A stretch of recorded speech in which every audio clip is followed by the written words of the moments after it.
Hello, everyone, and Shabbat Shalom. Welcome to the Virtual House Church. If you haven't yet, jump over to the Virtual House Church website, and you can find a lot of great resources for this Sabbath.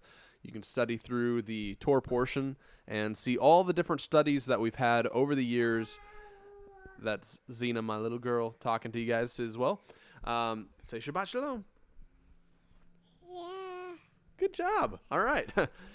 So anyways, definitely a lot of great resources here that you can go and explore. And also this week, while I know in the Virtual House Church Discord, they'll be doing some study of this particular portion. If you want to join, the moderators will share some links in the chat to join the Discord, and you can have some fellowship afterwards. But this week, I'm going to be rebroadcasting a presentation by Dr. Stephen Pidgeon that he posted a day or two ago, and it's regarding the 10 kings of the book of Revelation and how it's tied to a particular agenda that's being pushed very heavily this month.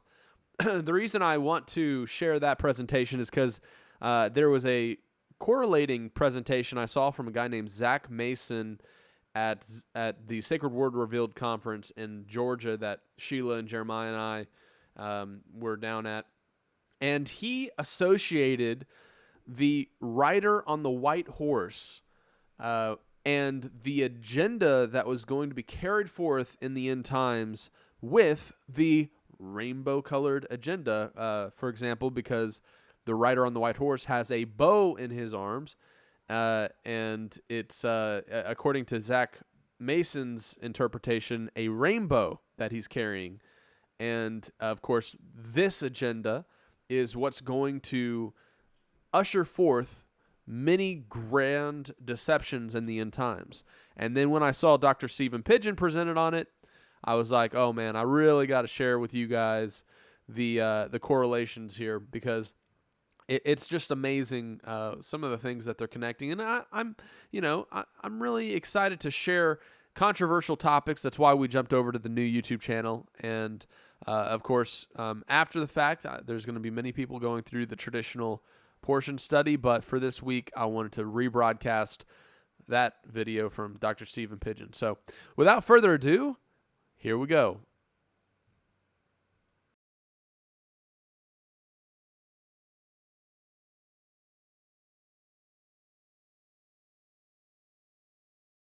Good evening and welcome to a Cepher publishing publication. Tonight we're presenting on 10 Kings, a new understanding of an ancient prophecy. I want to thank everybody for being here tonight. I hope people are present here. I'm not seeing anybody in the chat. Oh yeah, here we go. There we go. Everybody's appearing now. Good. I'm glad to see everyone's here. Want everybody to welcome everyone. Sorry about the delay. We ran into some traffic issues this evening and other scheduling difficulties, and so we kind of ran behind. But this is in the hands of Yah as well, because the discussion we're going to have tonight is going to be a volatile discussion, and we're going to talk about it a little bit more in detail. And so I want to open up with a few preliminary remarks that I normally don't do in these discussions, because most of the time we speak only of Scripture. But tonight we're going to be talking about some other things besides Scripture. We're going to be talking about, of course, prophecy. And we're going to be talking about how prophecy is being realized in the modern world. We're seeing something quite extraordinary take place in the Western world. Which coming into this month of June is a very interesting phenomenon taking place, which is that whereas we might have a single day to celebrate the life and the work of Martin Luther King, or a single day to celebrate the life and the work of the presidents of the United States, or a single day to celebrate the independence of the United States from the tyranny of the crown in Britain, or a single day to celebrate some of the religious feasts that many of us respect.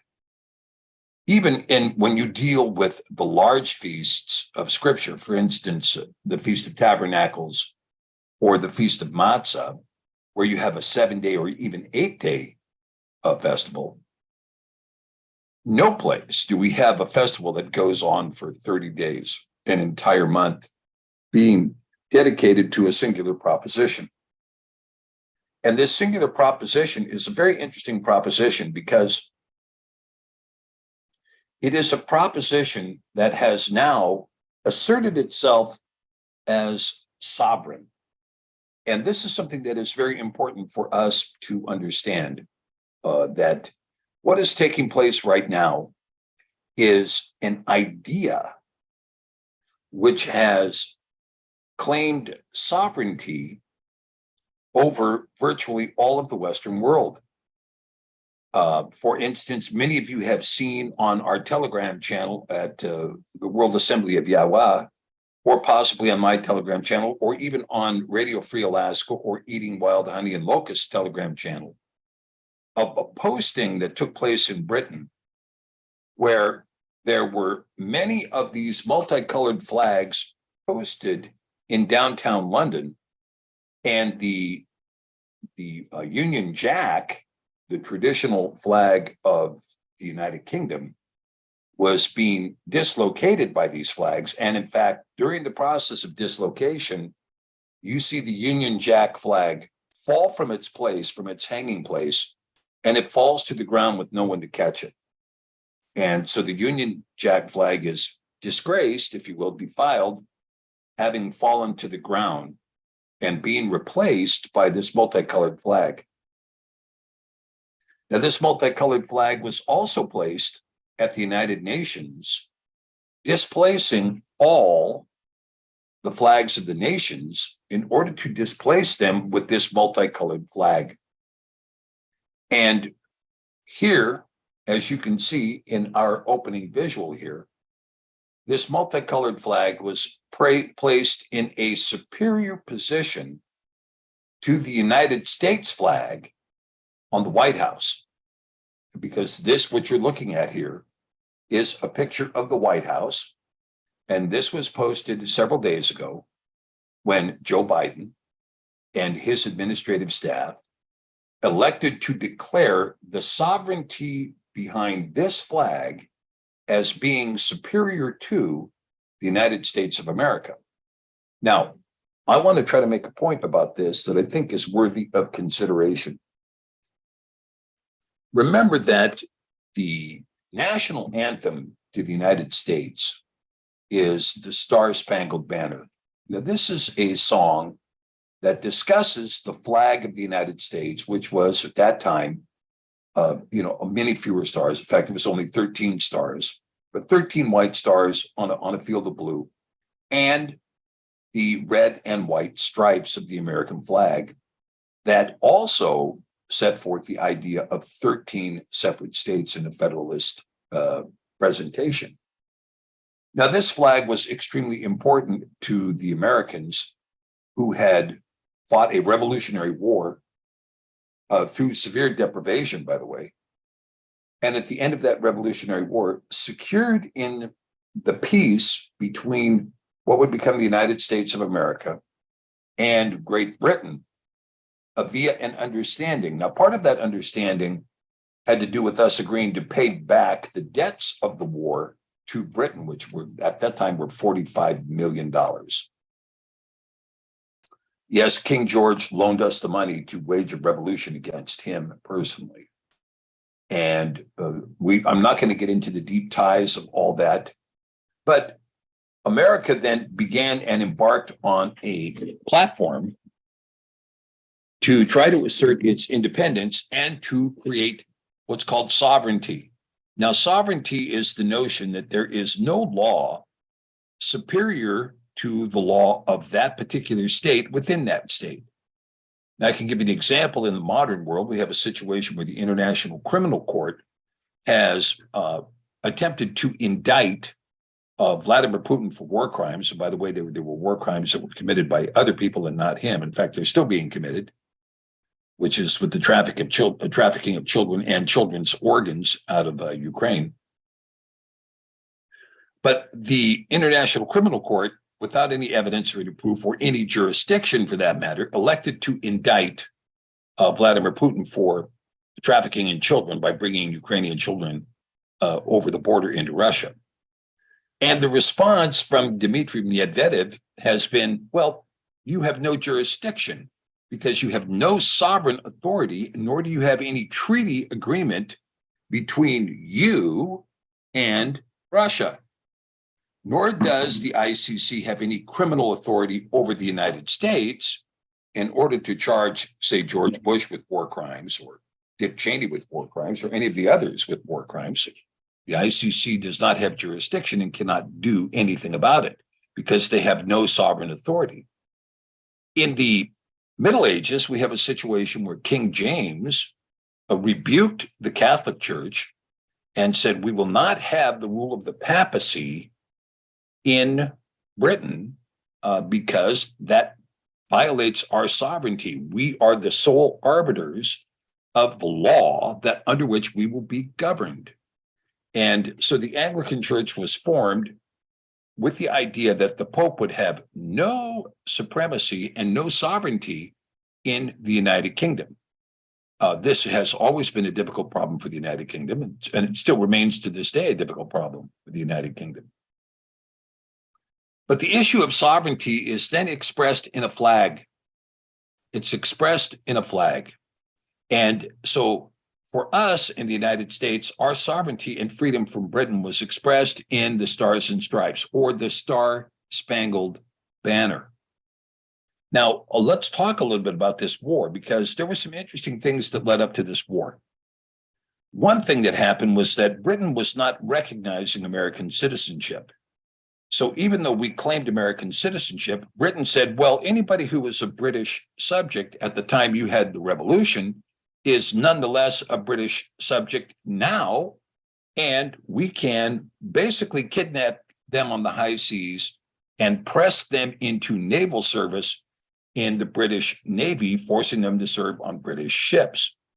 And this was going on quite often between the Revolution and the War of 1812.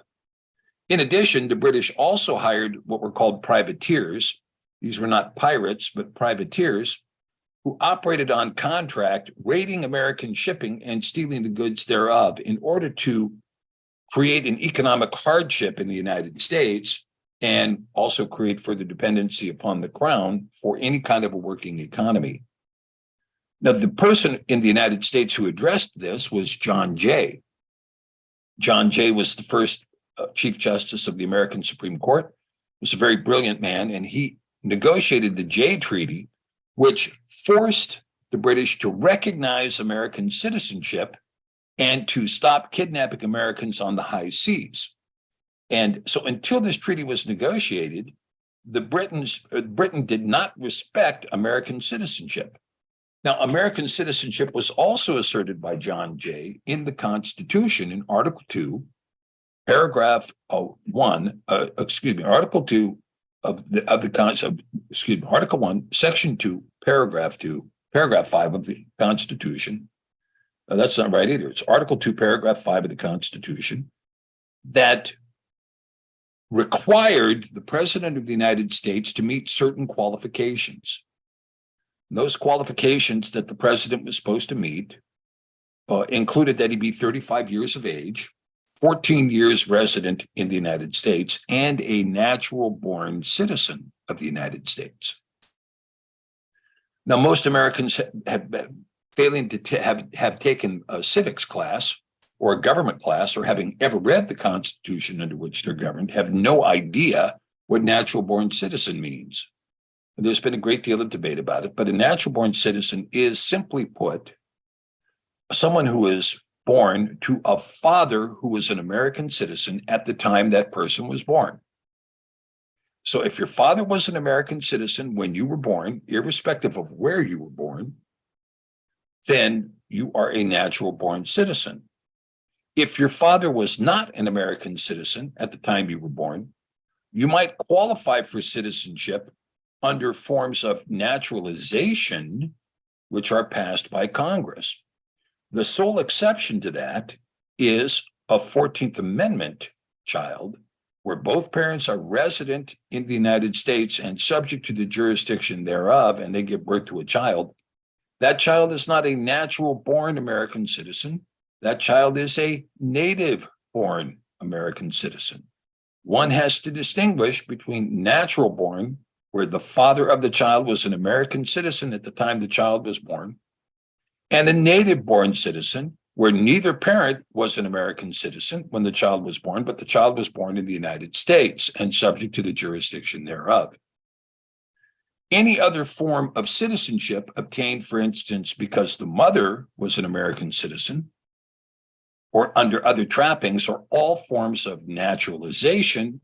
And if your citizenship is dependent upon you being naturalized by some act of Congress, then you are not a natural born citizen.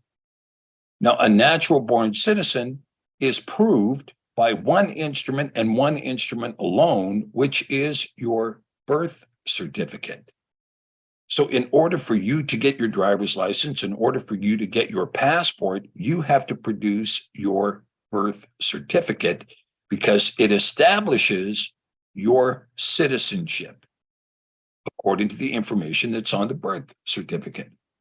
So if you're one of these people like the US Passport Office that's asking for a birth certificate, or the Division of Motor Vehicles that's asking for your birth certificate before they're going to issue an ID, well, both those agencies are what you call birther agencies because they want to see your birth certificate. Therefore, they're birther agencies. And you can ridicule them as being birther agencies when you go in to get your driver's license. When they ask you for your birth certificate, accuse them of being a birther and demanding it. And you can also accuse them of being a racist, and a misogynist, if you want, or a homophobe, or whatever you want to call them. But use some names like this so that they understand that they're being birthers by demanding your birth certificate and that it's absolutely unacceptable for them to do that. Now, with that being said, when we got into the War of 1812, the situation in the United States was not particularly advanced. I mean, obviously, New York and Philadelphia were moving along. Boston was moving along. But Washington, D.C. was not. Washington, D.C. had been picked out by George Washington as a proximity to his homestead that he called Mount Vernon. And this proximity was not particularly good. It was a swamp, essentially. And not many people wanted to live there. So in 1812, there were about 2,300 people living in this swamp that they called the District of Columbia. And in this swamp, there was a White House. This White House was not much of a building, and really the government buildings were not much there either. It was essentially a swamp. Remember that the District of Columbia is another name for Libertad, which is another name for Isis or Ishtar. So that the district was named after Ishtar or Isis or Easter, depending on how you want to pronounce that. And that Ishtar was the fertility goddess over the feast of Ishtar or Easter. And that they used this feast as a substitute feast for the worship of the Virgin Mary. And you might recall that Washington, D.C. is located between the Virgin or Virginia and Mary, Maryland. So, nestled in the womb of the Virgin Mary is the District of Ishtar or the District of Columbia that we call Washington. Now, with that being said, the British came up Chesapeake Bay and burned Washington to the ground. Then they pulled back and they were going to make a full frontal assault on what was left of the defensive capability of the United States, which at this time was not housed in a giant military machine, but rather was housed in the militia. The militia, as understood in the Constitution, as understood by the founding presidents and the founding fathers, was every man living in the country, well armed, that could be called up quickly to come and defend the nation. And so these British warships came off the shore of Fort McHenry, and they came off the shore really loaded for bear. I mean, these were major, formidable British warships. And they proceeded to attack Fort McHenry. And during this attack, this fellow, Francis Scott Key, was being kept on board one of these ships as a prisoner. And for him, the critical factor, the most important thing for him was that in the following morning, following this intentional, cannon fire, artillery bombardment, mortar bombardment that was going on at Fort McHenry, would the flag still be flying? And the rocket's red glare, the bombs bursting in air, gave proof through the night that our flag was still there. And how many men gave their life to keep that flag flying during that bombardment? We don't know. But the flag was kept flying at Fort McHenry. And when the British troops made a landing on the beachhead there, they landed 5,000 troops, and the militia could only put 2,000 to confront them. And so the militia tried to spare off against these 5,000 British troops, and it didn't fare well for them. But they did delay the British troops from advancing, at least through that day.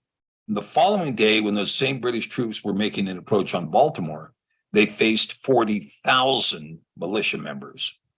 And once they realized they were outnumbered 8-1, the 40,000 pushed the 5,000 British back to their ships. And when they pushed the 5,000 back to their ships, the British retreated, and the War of 1812 was abated. Now, this is the story and the history of the foundation and the securing of the United States of America, predicated upon the Star-Spangled Banner.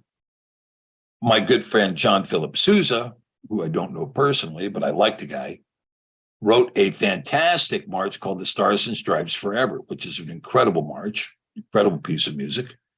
And again, the idea is to celebrate this mark of sovereignty, the mark of sovereignty, sovereign from the Union Jack of the British Empire, sovereign from the French flag, sovereign from all other comers, that this flag would signify a sovereign place. Now, under those circumstances, what is the president doing putting this flag in a superior position to the Star-Spangled Banner?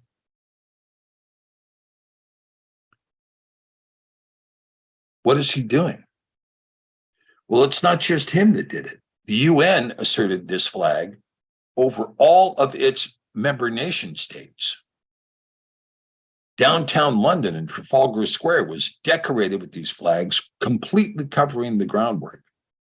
Nations all over the Western world have asserted this flag as dominant. Now, when we understand that, it's very important to recognize that this is an expression of political sovereignty, okay? This is not an expression of, gee, we're having fun now, or gee, we're inclusive, or gee, see how friendly we are.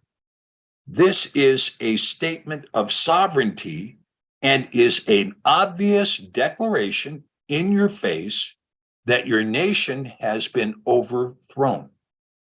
Okay? You need to see this for what it is. Your nation has been overthrown.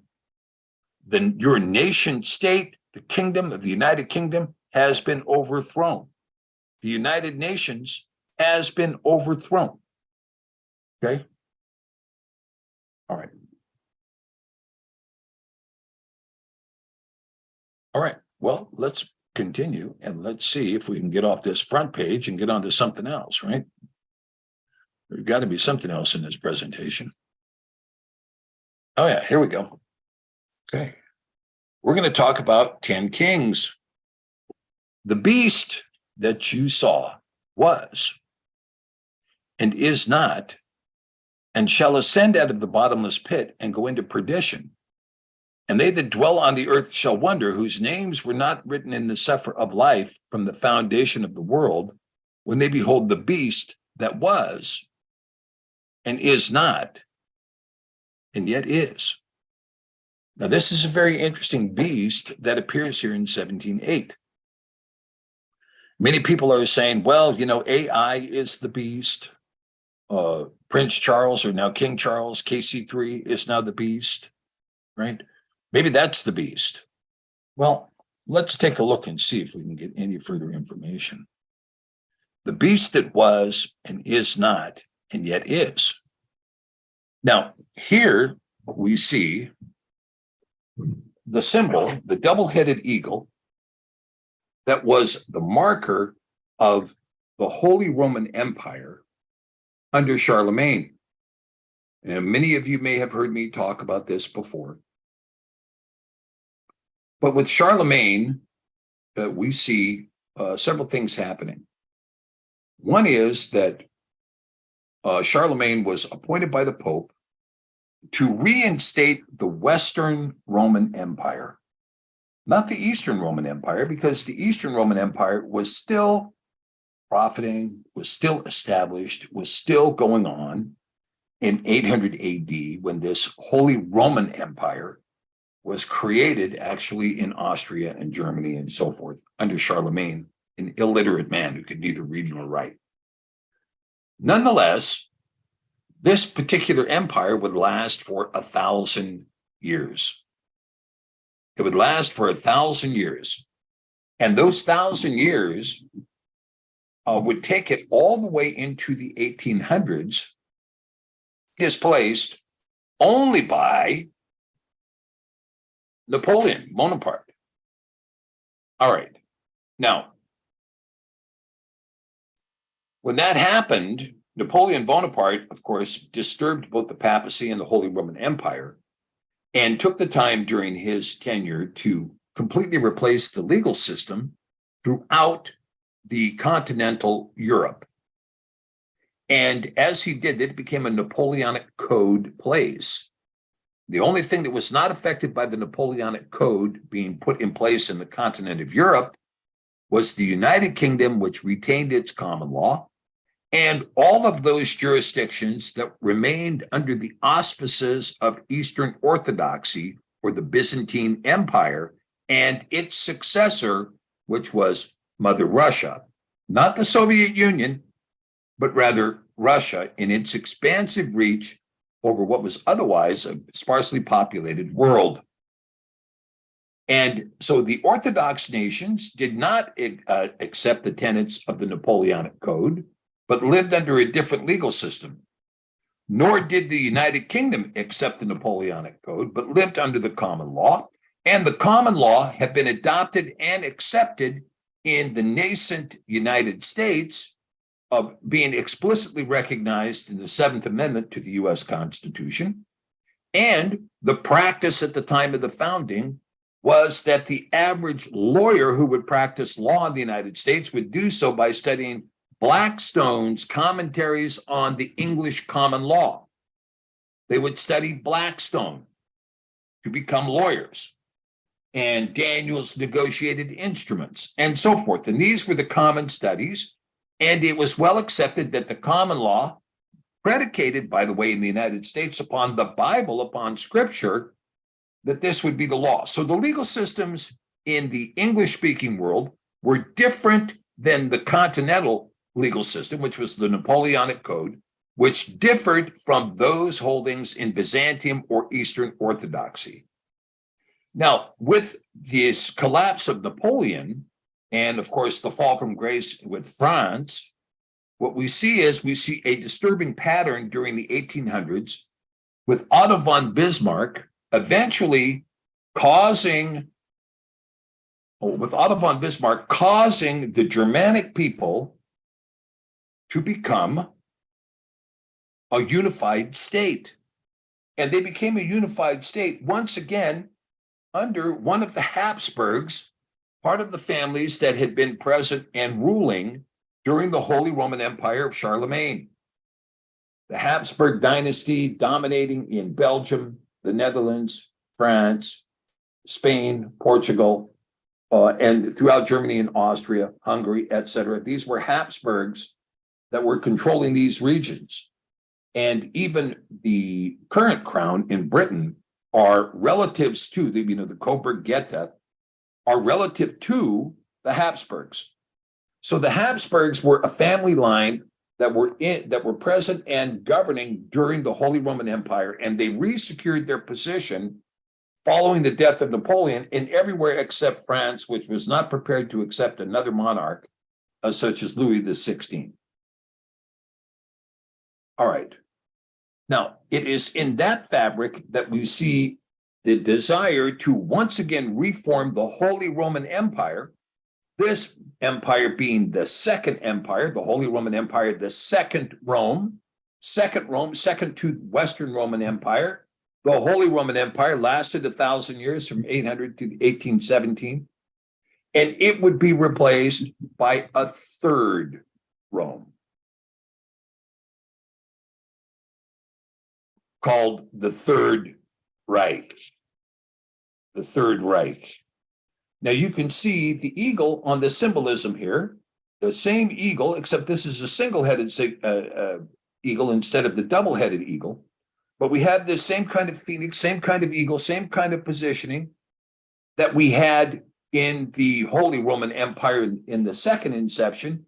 This is now the third inception. That's why it's called the Third Reich, because it's the third inception of the Roman Empire, the third inception of Western Rome, and designed to do the same thing that the second inception did, which was designed to do the same thing that the first inception did, which was to capture and to control all of Europe, including the United Kingdom.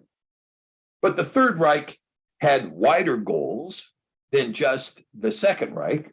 The Third Reich was a kingdom that had said, Deutschland über alles, Germany over everybody. And the idea was to impose the Third Roman Empire over the whole world.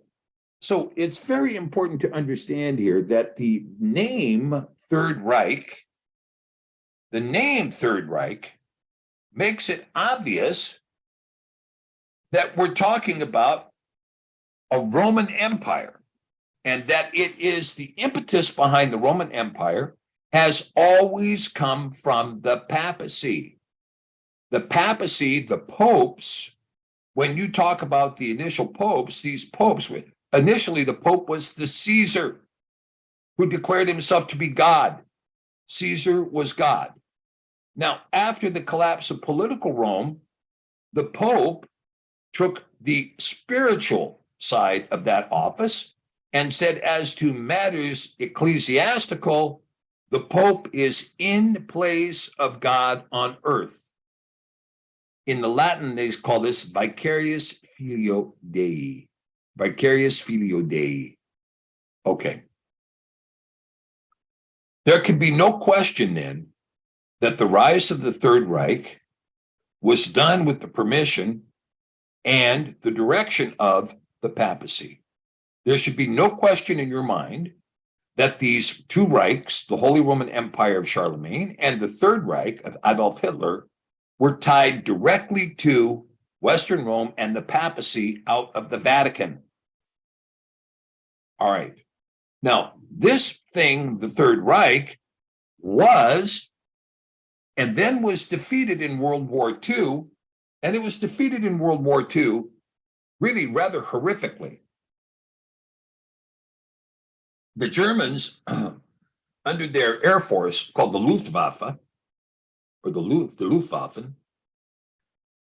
bombed the United Kingdom, which was the only place in the continent that was resistant to the German ascendancy. And of course, the Byzantine heirs, namely Russia, were also in opposition to German ascendancy.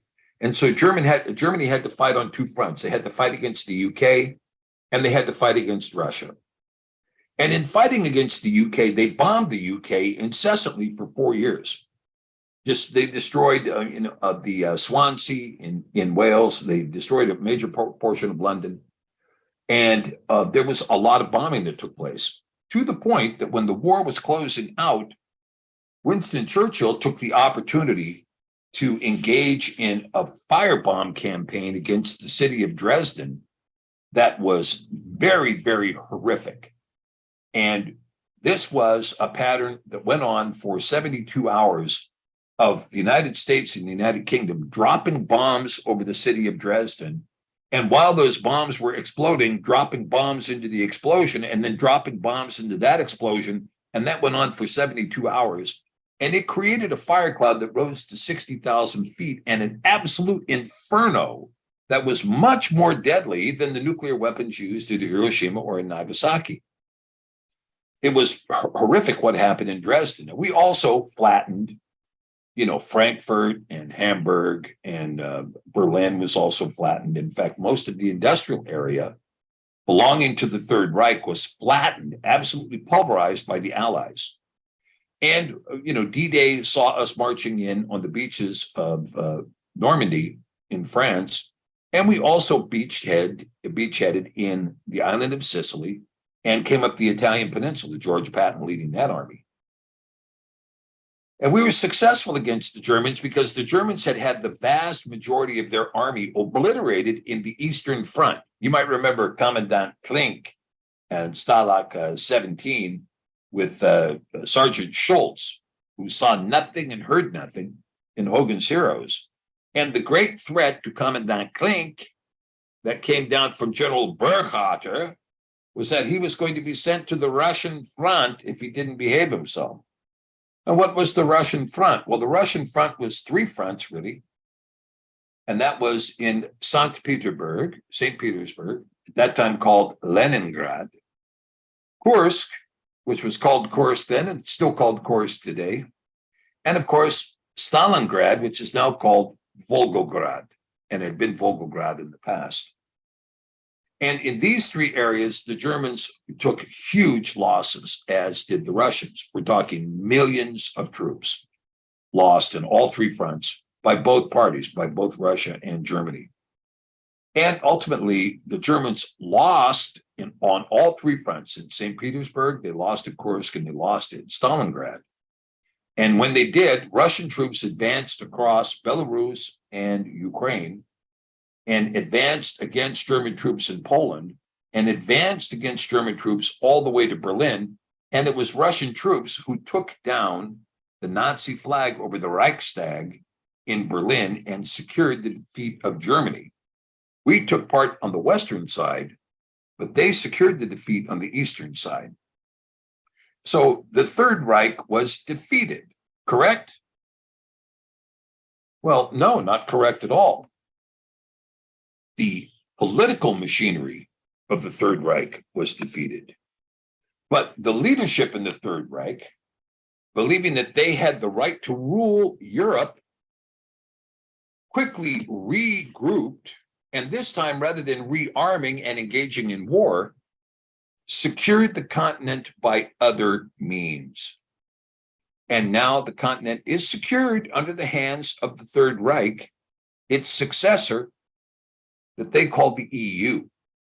Now, we don't see it as the Third Rome. Why? Because it is not, and yet it is. The Third Reich is not, and yet it is.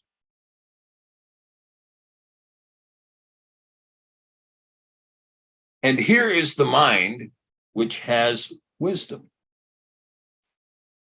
The seven heads are seven mountains upon which the woman sits. Now, many of you have looked at this passage and have said, well, there's 7 hills in Rome. There's 7 hills in Constantinople. There's 7 hills in Washington, D.C. There's 7 hills in Denver, for heaven's sakes. Therefore, wherever there's 7 mountains or hills, well, I guess it depends on how you define mountain, right? When does a mountain become a mountain? When it rises above the tree line? When is a mountain and not a hill, right? The 7 heads are 7 mountains, but remember that the book of Chazon is metaphorical. For instance, in chapter 1 in the book of Chazon, we see that Mashiach stands among 7 menorah and also has 7 stars in his hand. And what do we see? We see that the 7 stars mean the 7 angels of the 7 called out assemblies, and the 7 menorahs mean the 7 called out assemblies. Okay, that's kind of interesting. All right. Now, with that being said, we can tell when we look at this now that we might not be speaking about figurative mountains, but we might be talking about something quite large, a mountain overlooking a valley, asserting its presence, asserting its authority, asserting its, when you talk about a mountain, at the top of a mountain is a peak, at the top of the peak, right? And this woman is sitting atop these 7 mountains. And what's it tell us? There are 7 kings. 5 are fallen, 1 is, and the other is not yet come. And when he comes, he must continue a short space. And the beast that was and is not, he is the 8th and is of the 7 and goes into perdition. Wow. Now, Nazi Germany was the German state between 1933 and 1945, when Adolf Hitler and the Nazi Party controlled the country, transforming it into a dictatorship. Now, this is going on in the United States right now. In fact, I guess it was Fox News yesterday labeled Joe Biden as quote unquote wannabe dictator. And so there is a push in the United States right now to take the United States into a dictatorship, and in particular, to take it into a Nazi-like dictatorship, okay? So under Hitler's rule, Germany quickly became a totalitarian state where many aspects of life were controlled by the government. Virtually all aspects of life were controlled by the government. They seized essentially all of the means of production. You might recall that it was the Volkswagen, people's car, that had came out of the seizure of Mercedes-Benz and Porsche, Audi, and so forth. The Volkswagen would be what would erupt. Okay. Now, the Third Reich meant the Third Realm or the Third Empire, referred to the Nazi claim that Nazi Germany was the successor to the early Holy Roman Empire. You see this? This is according to Wikipedia. The Third Reich means that the Germany believed it was the successor to the Holy Roman Empire. All right. Now let's take a look at the popes that were in place when the Holy Roman Empire was reformed in its 3rd reincarnation. Okay. Well, we had Pius XI, and he was in place when Hitler initially formed the Reich. Then we had Pius XII, who took over when Hitler went to war in 1938-39. Pius XII was in place, and he would rule until 1958, where he was replaced by Pope John the 23rd. Pope John the 23rd was the one that was present when John F. Kennedy was elected president, and he died in 1963 and was followed by Pope Paul VI. Now, Pope Paul VI, who reigned until 1978, he was the last pope crowned, okay? All the popes after that would not be crowned. Then we had Pope John Paul I, who, I forget, he was in office for 30 days before he was killed, something like this, okay? Then we get John Paul II, a non-Italian pope. And then we get Benedict XVI, who supposedly resigned in 2013, who also was a non-Italian pope. He was German. Well, of course he'd be German, because we're going to see during his tenure that the Reich would rise again. The Reich would rise again. And then, of course, we get number 8, who is Francis. Now, there's some interesting things about Francis. The Third Reich began to reorganize first as the European coal and steel community. So here you have Germany and the Third Reich lose the war in 1945. And they have immediately begun to regroup with a new strategy to seize control of Europe under the European Coal and Steel Community in 1951. This is under Pope Pius XII. Then this becomes the European Economic Community, or the EEC, in 1958. And they also formed another community, again, the European Atomic Energy Community, the EAEC, in 1958. Okay. Then that was under Pope John the 23rd, Pope Paul VI, and Pope John Paul I. So by the time we get here, before the European Union forms, 5 popes have fallen. Then in the 6th Pope, Pope John Paul II, the European Union forms in 1992. So 5 are fallen, 1 is to fall. Okay.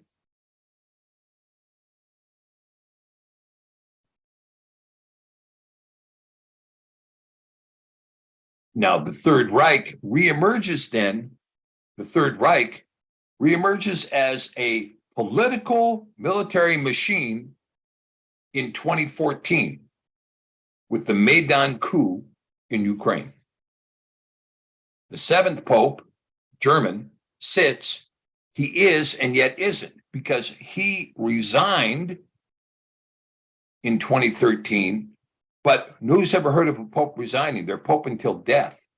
So here he was, a sitting pope who had lost his authority because he's replaced by a usurper pope, the 8th, who's an Italian Argentinian, the son of a Nazi who had escaped persecution in Italy by fleeing to Argentina. This pope emerges at the same time that the Maidan coup takes place in Ukraine. This is during the first year of Pope Francis's reign that the Maidan takes place. And when the Maidan takes place, the nation of Ukraine is overthrown and its culture is overthrown. And what I mean by that is that the Ukrainian culture at the time of the Maidan was essentially, it was kind of a, how do you put it, a little bit slower culture. And it was widely diverse because the culture included a Polish-speaking people, Hungarian-speaking people, Ukrainian-speaking people, and Russian-speaking people. And you had people who were practicing Western Catholicism, as well as Ukrainian Orthodoxy and Russian Orthodoxy in the same nation. There were diverse political parties, and they held different views. And of course, part of what took place is that in Ukraine, prior to Maidan, there was what was called an Orange Revolution. And the Orange Revolution brought a couple of people to power. Now, there were some very interesting things that happened during the Orange Revolution. There was a pastor who had come into Ukraine from, I believe it was the Congo. And he was a black man out of Africa named Sunday Adelaja. And Sunday Adelaja had come into Ukraine to study how to engage in a communist overthrow of his own nation. But when he got there, the Soviet Union had failed and had collapsed, and nobody was teaching that protocol anymore. So he ended up in the seminary. Now, when he got out of the seminary, he began to form a church, and it was going nowhere quickly. And finally, he realized he needed to minister to the homeless and the heroin addicts in Kiev. So he did. And as he did, his church began to grow, and then his church became very large. And by the year 2000, Sunday Adelaja was the single largest Pentecostal church in Eastern Europe. And in fact, he had 120 other churches under him. And Sunday Adelaja had a very interesting person who was attending his churches. And this would be a woman who ultimately would take command in Ukraine. And so you had several people there. And the idea of it coming into the Orange Revolution was stated by Yulia Tymoshenko, who said, Ukraine will never stand on its feet until it gets on its knees before Yah. Well, this was a great statement and a great idea because, of course, the Christian faith was springing back very pronounced in Ukraine, as it was in Russia. However, with the 2014 Maidan, which was unprecedented violence and a ruthless coup d'etat thrown against the Ukrainian people and organized by the American CIA and the State Department under the tutelage of Hillary Clinton and absolutely spearheaded by Victoria Nuland, an Israeli citizen holding a high position in the United States State Department.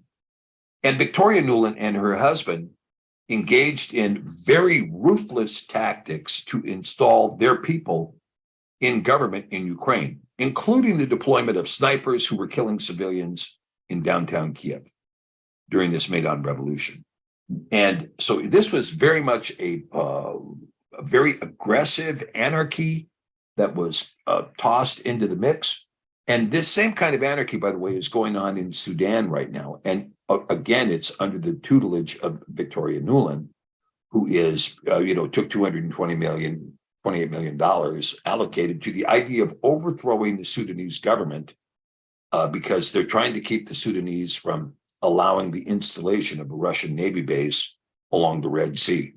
And so this is the agitation that's taking place in the Sudan. But who's the leader of this agitation? It's already resulted in the death of 2,000 people. It's Victoria Nuland, the same person who agitated the deaths of all of these civilians in downtown Kiev in Maidan Square with this Maidan uprising. And so after the Maidan uprising in 2014, we see the abandonment of the Christian faith and the move towards radicalization under the tenets and the auspices of the Third Reich, which was going to take the gloves off in Ukraine and emerge conspicuously as the Third Reich, even though it is directly under the control of the EU and the EU's armed forces called NATO. And so we see an interesting joining of the eighth Pope that accompanies this rebirth of the Third Reich, of the Holy Roman Empire, and that this Pope is going to be the one that is going to go into perdition. And the perdition there, the Greek word there is apoleia, which means damnation and destruction.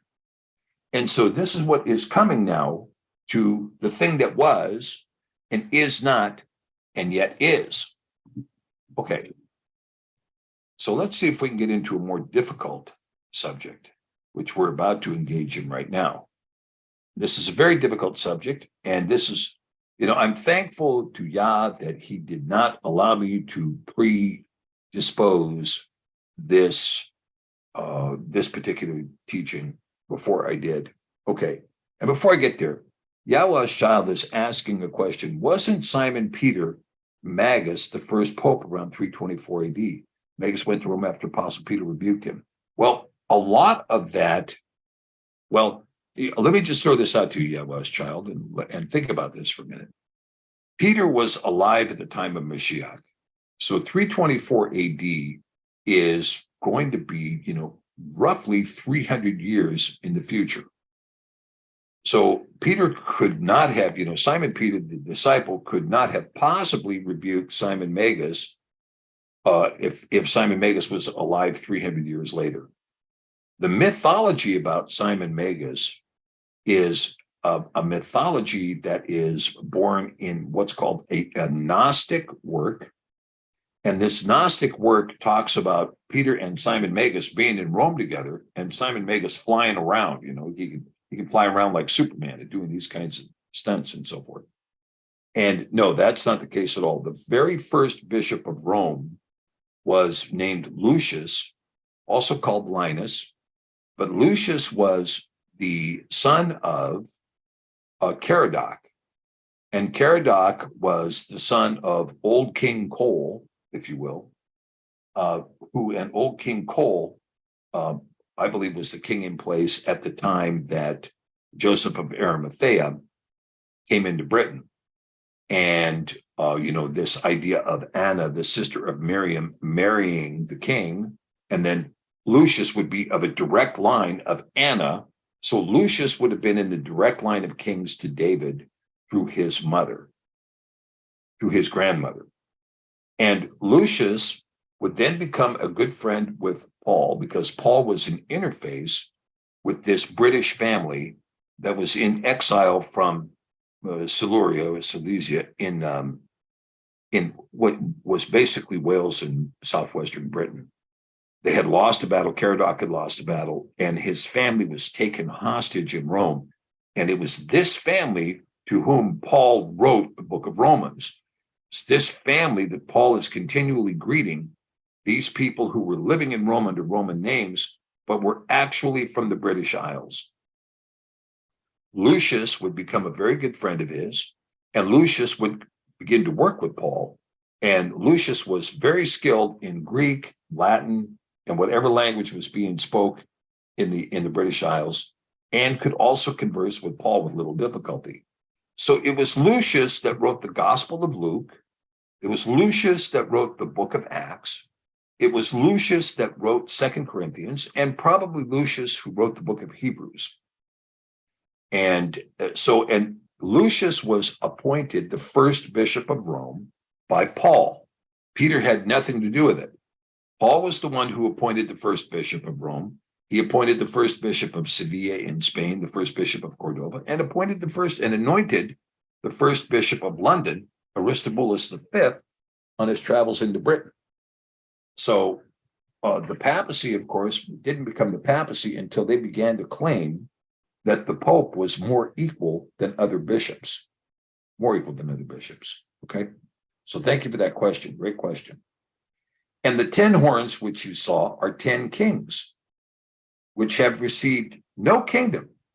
Okay, 10 kings with no kingdom as yet. So a lot of people are saying, well, that's going to be when the Illuminati divided the world into 10 sectors, or that's going to be 10 kings that are going to be in Europe under the EU. But they received power as kings. They received power as kings 1 hour with the beast that was and is not and yet is. They're going to receive power with the beast for 1 hour. These have one mind. In other words, they've got the same thing on their mind, these kings, and they give their power and strength unto the beast. Now, this is the first part of this prophecy. Now, let's take a look at this word, Basilius. Basilius. You can see here when we look at this word. Let's do a little bit of highlighting here. We can see. Okay, so 10 kings, right? 10 kings. The word there in the Greek, Basilius. Basilius. Well, Basilius means king. Sure, it does. It means king. Here it is, i.e., a king. But really, what is it? Basilius is a foundation of power. It's a foundation of power. So, and the 10 horns which you saw are 10 powers, or 10 sovereigns, or 10 kings, 10 powers which receive no kingdom. These are kings without a kingdom. How can you have a king with no kingdom? You bet. You're welcome, Yalila's child. I'm glad I could answer your question. How is it that you can have a king with no kingdom? Well, it's because the king language here is figurative, right? It's figurative. And so what you see here is that they've received no kingdom as yet, but they receive power as kings for 1 hour. They receive power like they were kings, but they aren't. They have kings for a very short period of time. They have the power of kings for a very short period of time with the beast, which is the rising Reich. Now, before we go on to the next slide here, I want to go back and reflect again on the expansion of the Reich. And again, remember that we're talking about the Holy Roman Empire, being spiritually empowered by the Vatican. It's spiritually empowered by the Vatican, always tied to the Vatican, and always trying to recreate the Western Roman Empire that was lost in around 430 AD. The political power that Rome had they would recapture in the Holy Roman Empire, causing all of Europe up until the Protestant Revolution beginning in 1532, they caused all of Europe to come under the absolute control of the Roman Church. If for those of you who've been in my common law class, we've been studying the Magna Carta. And we know that during the Magna Carta, there were several things that happened. Number one, there was the concession of King John, which was signed in 1213 AD. And this occurred because King John did not want a fellow named Stephen Langton to be appointed to the Archbishop of Canterbury. Just for the sake of this discussion, so you know, Canterbury was the beachhead of Rome in the United Kingdom.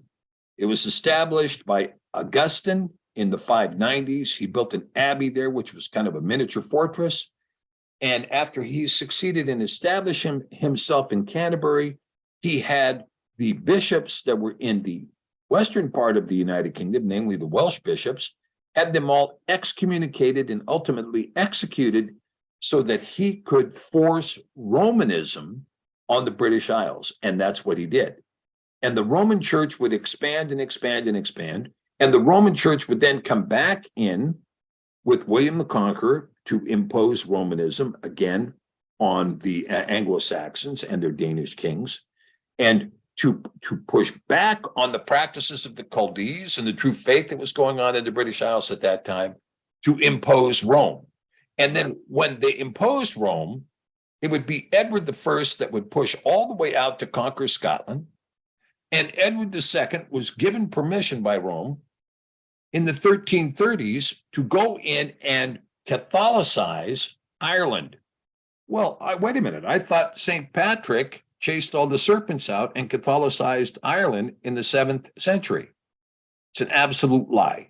It never happened. If Ireland was all Catholic, then why did Edward come in to the island? Excuse me, it wasn't Edward, it was Henry II. Why did Henry II come onto the island in order to impose Catholicism at the demands of Rome if everybody was Catholic? How'd that happen? Okay, so when you see this now, so Stephen Langton wants to be the Archbishop. He's an agent who has betrayed the United Kingdom, he's betrayed the British Isles, and he's working for the Pope. And the Pope wants him in place at Canterbury. And King John, also a usurper to the British throne, King John said, forget it, I'm not going to have this guy appointed, I got my own guy. So the Pope excommunicated King John and excommunicated all of Britain. So the British Catholics that have been Catholic since the time of Augustine were told you can have no confession and you have no pathway to heaven because your king has caused you to become excommunicated. So the pressure rose up against King John, and King John in 1213 signed a concession to Rome, granting Rome complete control over the throne and over all of the lands of Britain, including any lands that Britain would ever conquer, in perpetuity and forever. Thereafter, Stephen Langton got appointed to the Archbishop seat in Canterbury, and it was Stephen Langton who was at the tip of the sword imposing the Magna Carta on King John. Okay? He imposed the Magna Carta on King John. So you can see here that Rome at this point was controlling all of Europe. And it was controlling it under the idea that your king either follows my commands or we deprive all of the ignorant peasantry a pathway to heaven until they kill you and put in a new king who will comply with the demands of Rome. And this was the case until the Protestant Revolution in the 1530s, with Martin Luther's pulling away from Rome in Germany, and with Henry VIII pulling away from Rome in Britain. And this would be followed by a much stronger and more strident Protestant movement. Now, with that being said, once the Third Reich was recreated in Germany in the 1930s, Rome has reached out to recapture the lands that it didn't have before. Now, you can tell Roman authority, if Roman authority exists, you've got several things that are indicators that Roman authority exists. One, you see the Roman cross being asserted over a given territory. When you see the Roman cross, then Roman authority exists over that jurisdiction. You can also check the worship patterns of the people that live there. If the people are worshiping on Sunday, then they're under Roman jurisdiction. And of course, the way to understand whether or not your political sovereignty is subservient to Rome or in obeisance to the Vatican, does your city, your capital city, feature a Roman cupola and obelisk combination signifying the worship of Ishtar and Ishtar and Nimrod, Ishtar and Nimrod, the sun god and the moon god, the fertility gods of Babylon. If you don't have the obelisk and the cupola, well, then you're not under Rome. But if you do have the obelisk and cupola, like London does at the Crown, St. Peter's being the cupola and the obelisk being right there next door to it in the park, like Washington, D.C. does, like the Vatican does, if you have the cupola and the obelisk and they're present in your capital city, then you're under Roman control. Now, the Roman control became much more obvious and much more conspicuous following the assassination of John Kennedy, but it became patently in your face with the presidency of Donald Trump, who appointed a supermajority of Catholics to the bench at the U.S. Supreme Court. This is what he did, and nobody wanted to talk about the fact that Gorsuch and Coney Barrett and the other fellow there, whose name escapes my mind right now, those three were all Catholics, and they joined John Roberts and Sam Alito and Sotomayor, and of course Clarence Thomas, four sitting Catholics with three new Catholics. So the bench is dominated by 7 Catholics and 2 Jews in a nation that used to ban Catholicism when this nation was first formed. So the nation has come completely under Jesuit rule and under Catholic rule. And when Biden got elected, he flew to the Vatican and prostrated himself face down on the ground before the Pope. So you can tell that the sovereign that is running all of the West, including Canada, including the United States, including Australia, including New Zealand, this sovereign sits in the Vatican and he gives control. Now, there's been recently a letter published by Klaus Schwab where he is commending the leadership in Europe for following his orders, because the World Economic Forum is essentially the intellectual brainchild that is given the directions for what the Pope has established will be the creation and the rise of the beast that was, that is not, and yet is. Okay. So the long and the short of it is that we see Nazism arising again. Now, when we talk about Nazism, what is Nazism? Oh, you Nazi. Oh, what does that mean? Well, that means you pick your nose and, in public. Well, no, that's not what it means. Nazism was an expression and a term that was given to the National Socialists of Germany. The National Socialists of Germany. Now, National Socialism is a left-wing political ideology, notwithstanding the communists running your school system that have told you repeatedly that it's right-wing philosophy. Anytime that you have the assertion of the state over individual rights, that is left-wing philosophy. In National Socialism, where Germany seized most of the factories and most of the means of production in the German state, that National Socialism is what it was called. And the short term for it was Nazi.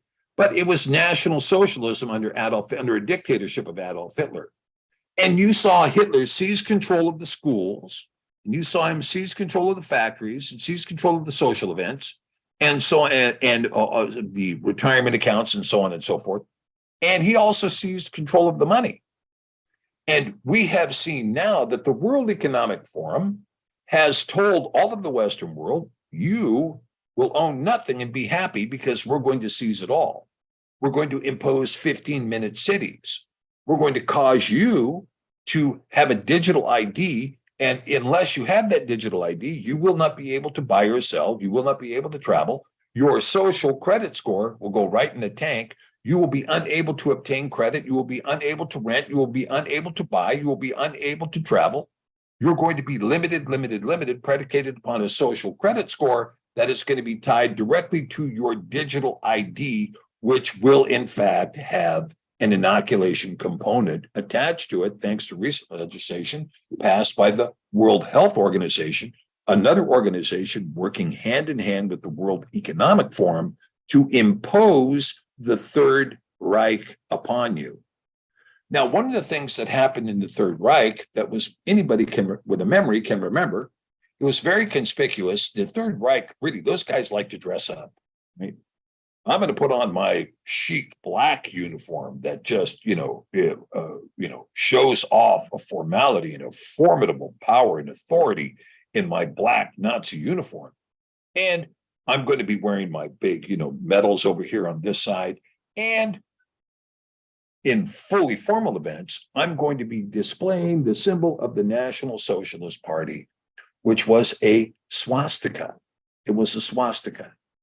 Now, the swastika is a very interesting symbol because at its heart is the Roman cross, right? There's a Roman cross in the middle of the swastika. And then you have the four legs showing basically that this Roman cross is spinning. It's in motion. It's in motion. This was the ancient symbol of Ishtar, by the way, out of ancient Babylon. It was the symbol of Ishtar. Now, keep in mind that the Catholic Church does not worship Mashiach. It worships, quote unquote, the Virgin Mary. The Virgin Mary is a modern term of art for the worship of Ishtar. They don't change the name of Easter because that's the worship of Ishtar. They just call her privately the Virgin Mary. But the whole idea of Hail Mary and so on and so forth is to worship the fertility goddess. And this is whom they put in front of all of their churches, the fertility goddess, the one that they claim ascended to heaven, which, by the way, comes from a 3rd century Gnostic work. Okay, so with this being said, you can begin to see that this whole idea of the swastika was an idea giving ascendancy to Rome and to Rome's promotion of Ishtar as the central goddess. Okay. Now, this flag is socially unacceptable because the Jews don't want to see this flag because it reminds them of, Auschwitz and Sobibor, and Dachau, and Flossenburg and other places where people were subjected to unbridled torture, including being, preemptively gassed or sometimes thrown alive into a crematorium. So these kinds of sins and these kinds of offenses were huge, many of which were committed, by the way, by Stepan Bandera and his followers in Ukraine, where they killed many more, 10 times as many Jews in Ukraine as they did in Nazi Germany. Yeah, 10 times as many. Okay. So with all that being said, you can see that National Socialism requires a mass movement, and the mass movement requires a kind of psychosis. Now, there is a great book out there by Eric Hoffer, and it's called The True Believer, and it was written in 1948 as he sought to determine what was the impetus behind the rise of Nazism in a place that used to celebrate the poetry of Goethe and the music of Beethoven or Bach. How did these people become mindless zombies behind a National Socialism Reich that called them to go to war and to become extremely racist and to claim racial supremacy and then to engage in these crimes that were crimes against humanity, which have been articulated as crimes against humanity? What caused these people to become that? Well, he wrote a book about mass movements and how mass movements are generated. Mass movements are generated primarily because of a psychosis, a certain kind of psychosis among the population.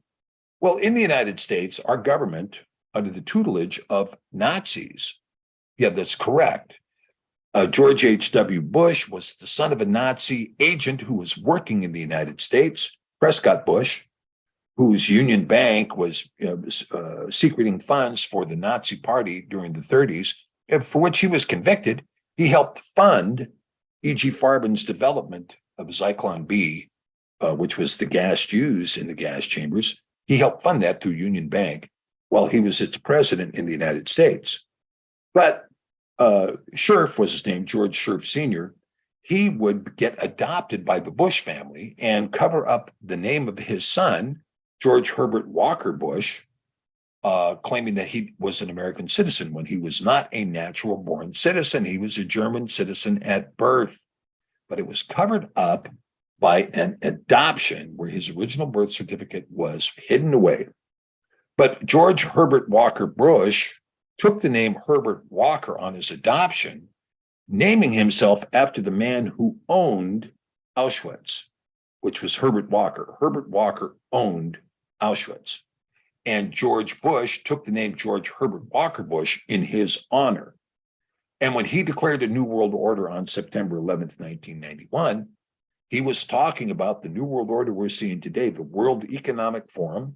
He was mentioning the New World Order. In 1992, the EU would arise immediately after he said, the New World Order is going to be here. We're going to do it right this time. He gave permission for the Reich to reassert itself over the continent of Europe, and they did. And they did. Now, once his son took power, of course, when you talk about the Clintons were intimately involved with the Bushes. And then, of course, George W. Bush, his son, took power. They began to implement Nazi protocol. They created Homeland Security and the TSA and all of these other Gestapos, if you will, to control the American population and to engage in protocols that were reprehensible to the Constitution, including nonstop search and seizure of private things that exist on your cell phone or on your computer, which now we know that they have been absolutely stealing everything from you and amassing it in a giant database. This has now been exposed on the world, and Congress is now looking at it saying, what is all this? Well, guess what? It's been going on for a long time. And so at any rate, the PSYOPs that were being performed by the federal government from that point forward, including the Patriot Act, the invasion of Iraq, this motion of doing all kinds of things that were limiting your liberties and then declaring it an emergency, really kind of culminated with the National Socialist event called the pandemic, which was engineered by the World Health Organization, the World Economic Forum, and corporations, most of whom were corporations formerly Nazi corporations. For instance, Pfizer is a successor in interest to E.G. Farben. Bayer Pharmaceutical was a Nazi corporation before it fled to Canada. So most of the pharmaceutical corporations came out of Nazi Germany, and they were engaged in Nazi protocol here. There's another Nazi protocol out there in terms of the control of food. It's called Codex Alimentarius. Codex Alimentarius. The alimentarian part is from Germany. The Aleman from Germany. Codex Alimentarius is a food control program that's also being underway. Now, the food control program hasn't been disclosed to anybody, but I'm disclosing it to you now. It's called Codex Alimentarius, and it's a food control program, again, engineered by Nazis. Okay, so you have a group of international corporations, Nazi in their ideology, Nazi in their leadership, Nazi in their expression, that engineered a pandemic, and the pandemic was imposed upon the whole world. At the same time, Donald Trump was ensconcing in the U.S. Supreme Court 7 Catholics, all of whom allegiance is fundamentally to the Pope and then secondarily to the United States. So we can begin to see here what's taking place. Now, during this PSYOP period that's going on, you're told that, gee, you don't have any expectation of privacy anymore. That's gone. Gee, you should, when I watch these movies now, when I see these movies that were made over the last 25 years, all about these American, these American covert operators like the Bourne Identity, right? And you see these agents, these special agents, whether they're CIA or whoever they are, they just kill anybody anywhere they feel like it. They fake suicides, they burn people up, they kill children, they kill families. And the whole premise that you need to understand from the movie is there's nothing you can do about it. There's nothing you can do about that because they're above the law and they get to kill anybody they want, whenever they want. And you need to have the understanding that there's nothing you can do about that. Right? Okay. So all of this stage is set. Now we have a nonstop drone from really Nazi media that's been going on for 20 years of them feeding propaganda in your face. Again, working a psyop against you to manipulate your mind to achieve a certain level of psychosis that will allow them to hit you with the ultimate expression of psychosis to take you into a Nazi mindset. Now, the Nazi mindset is going to be a mass movement. And this mass movement is going to be one where we're all on board. We're all on board with this thing. Why aren't you on board? Because we're all on board. And if we're all on board, you need to get on board, and you need to get on board with whatever it is, whatever the thing is that we're doing. Okay? Okay. All right. And that expression is going to have some symbols, just as the Nazi Party didn't have, it had the cross and it had the eagle as its symbol, the Holy Roman Empire in the Third Reich. But its sociological symbol, the symbol of its mass movement was a swastika. Okay. Welcome to the new symbol of National Socialism.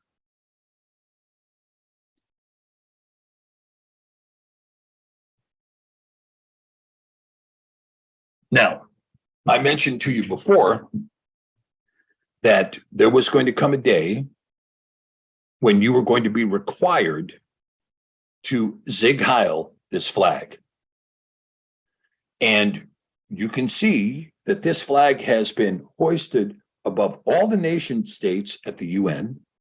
It was hoisted at the expense of the Union Jack in the United Kingdom, and it was given supremacy as an ultimate expression of sovereignty over the Star-Spangled Banner hanging from the White House by the executive branch. And that's not the first time that happened. You might recall Barack Obama painting the White House in the 6-colored flag color when he was the president. And I have seen this flag flying above the Canadian flag in Canada, flying above provincial flags in Canada.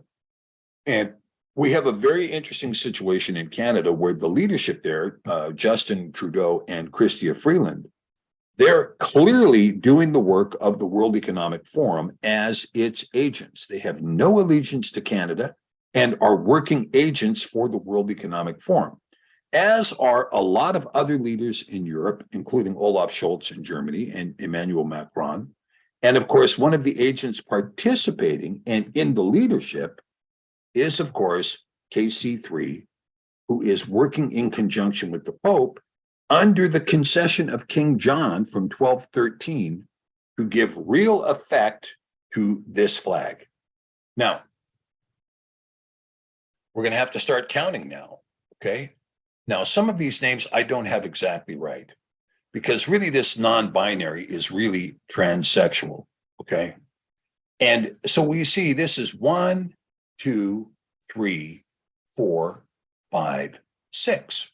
So here we have 6, quote unquote, sexual orientations, all of which are called suspect classes by the United States Supreme Court, saying that any legislation that is created by any lawmaking body in the United States to regulate the behavior of any of these sexual preferences is, the state is going to have to show a compelling state interest for the law.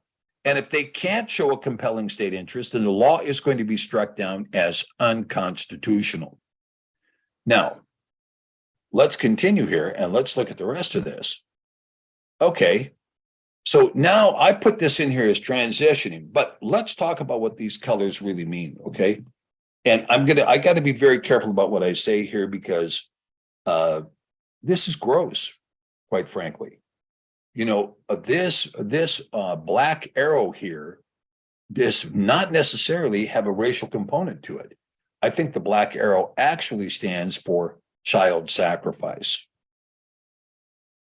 The brown stripe here doesn't stand for brown people. It stands for a coprophagiastic sexual preference. And I don't know any other way to put that. You guys who know me, you know what I'm talking about. The light blue here is male transitioning. Yeah, what kind of male transitioning? Transitioning young boys. It's light blue.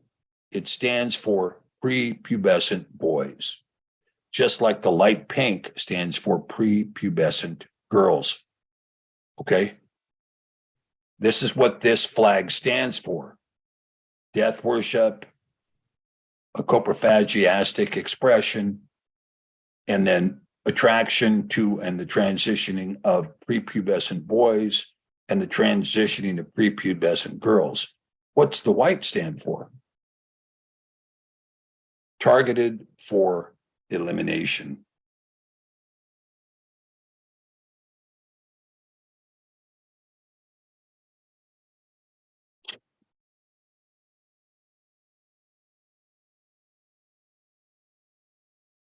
Basilius rises. Now, you see that we have 1, 2, 3, 4, 5, 6, 7, 8, 9, 10. There are 10 kings, 10 powers who are without a kingdom, but who are given power for 1 hour with the beast. Well, let's carry on and let's see what this looks like. These 10 kings shall make war with the Lamb.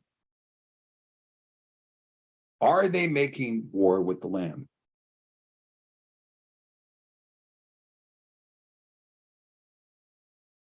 And the Lamb shall overcome them, for he is Yahweh Adonai and King of kings. And they that are with him are called and chosen and faithful. And he said unto me, the waters which you saw, where the whore sits. Okay, now the whore is the Vatican. It is engaged. Why is the Vatican called the whore? Because it doesn't have one husband. You see, the Vatican doesn't have one husband, which is Yah. The Vatican also sleeps with Dagon, the fish god, sleeps with Ishtar, the fertility goddess, sleeps with Mithras, the sun god, sleeps with Nimrod, sleeps with Baal, sleeps with every other form of god you can think of. That's why it is called a whore. Where the whore sits are peoples, multitudes, nations, and tongues. The waters which you saw where the whore sits are peoples. Does the Vatican sit over many peoples and many multitudes and many nations and many tongues? Yes, it's 2 billion people. And the 10 horns which you saw upon the beast, these shall hate the whore. Now, I'm going to ask you, do these people of this kind of sexual orientation hate the Catholic Church? Yeah. With a purple passion, they hate the Catholic Church, they hate the Bible, and they hate everything else about it. They hate the whore and shall make her desolate and naked, and shall eat her flesh and burn her with fire. For Elohim has put it in their hearts to fulfill his will and to agree and to give their kingdom unto the beast until the words of Elohim shall be fulfilled.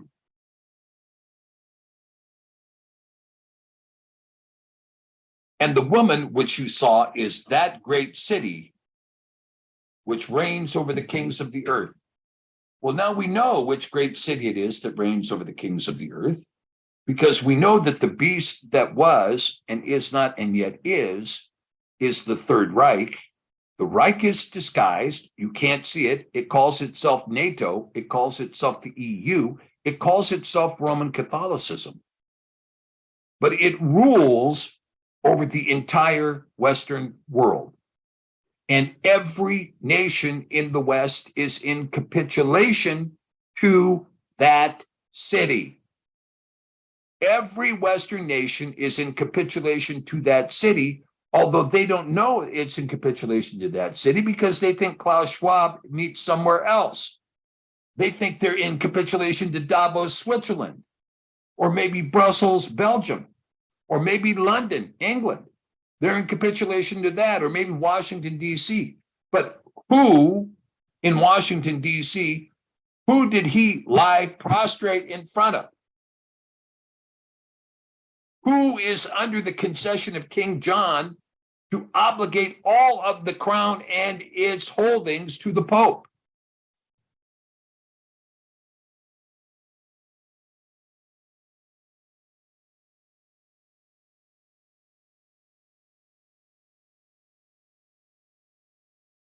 The powers that you saw give their power over to the beast, the Reich, until the whore has been made desolate, made naked, and has her flesh eaten and burns with fire.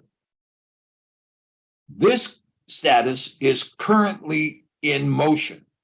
Now, I can tell you that the people of these professed sexual orientations don't know that they're doing the work of Yah, but they most assuredly are doing the work of Yah.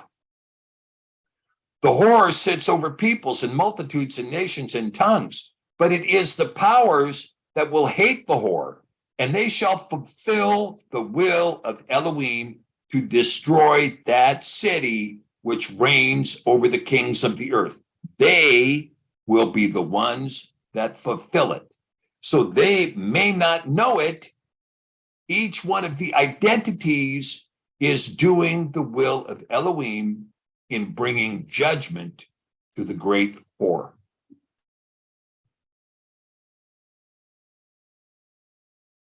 In Proverbs, it reads, "Envy not the oppressor and choose none of his ways. For the froward," which means the perverse, "for the perverse is abomination to Yahweh, but his secret is with the Yasharim, the righteous. The curse of Yahweh is in the house of the wicked, but he blesses the habitation of the just. Surely he scorns the scorners, but he gives grace unto the lowly. The wise shall inherit glory, but shame shall be the promotion of fools." A naughty person, a wicked man, walks with a froward or perverse mouth. He winks with his eyes, he speaks with his feet, he teaches with his fingers. Frowardness is in his heart. He devises mischief continually, and he's bored. Therefore, shall his calamity come suddenly. Suddenly shall he be broken without remedy. These 6 things Yahweh hates, yea, 7 are an abomination unto him: pride, a proud look, a lying tongue, hands that shed innocent blood, a heart that devises wicked imaginations, feet that be swift in running to mischief, a false witness that speaks lies, and he who sows discord among the brethren.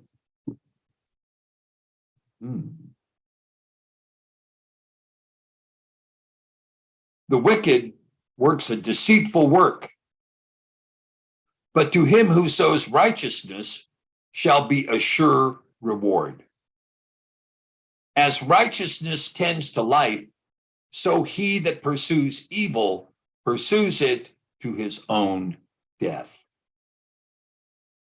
They that are of a froward or perverse heart are abomination to Yahweh.